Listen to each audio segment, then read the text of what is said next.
Satuan Tugas Penertiban Kawasan Hutan atau Satgas PKH belum menjelaskan sosok pengganti posisi Ketua Pelaksana setelah Febri Adriansyah ditetapkan sebagai tersangka dugaan korupsi oleh Kortas Tipikor Polri. Juru bicara Satgas PKH Barita Simanjuntak mengatakan Satgas menghormati proses hukum yang dilakukan terhadap Febri Adriansyah.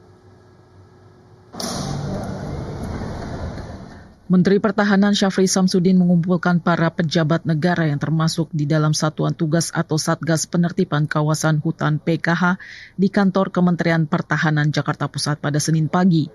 Beberapa pejabat negara yang terlihat hadir diantaranya Panglima TNI Jenderal TNI Agus Subianto dan Jaksa Agung Sanitiar Burhanuddin. Di Satgas PKH, Menhan Syafri Samsudin merupakan Ketua Pengarah, sementara Sanitiar Burhanuddin merupakan Wakil Ketua Pengarah 1 dan Jenderal TNI Agus Subianto merupakan Wakil Ketua Pengarah 2. Usai rapat Satgas PKH di kantor Kementerian Pertahanan, juru bicara Satgas PKH Barita Simanjuntak menyatakan pihaknya belum menunjuk pengganti Febri Adriansyah sebagai Ketua Pelaksana Satgas tersebut. Satgas PKH menghormati proses hukum yang tengah berjalan.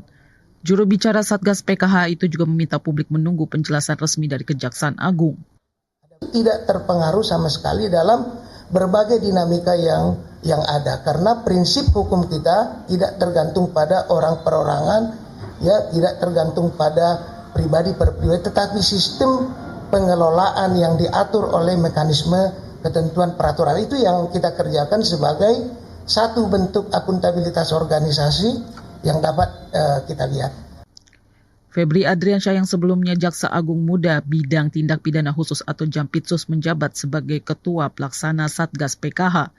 Setelah Febri mengundurkan diri dari jabatannya, Korps Pemberantasan Tindak Pidana Korupsi atau Kortas Tipikor Polri menetapkan Febri sebagai tersangka dugaan korupsi dan tindak pidana pencucian uang. Febri diduga terlibat dalam dugaan tindak pidana korupsi dan tindak pidana pencucian uang dalam proses penanganan hukum terhadap oknum penyelenggara negara pada perkara PT Asabri maupun perkara dugaan korupsi lainnya.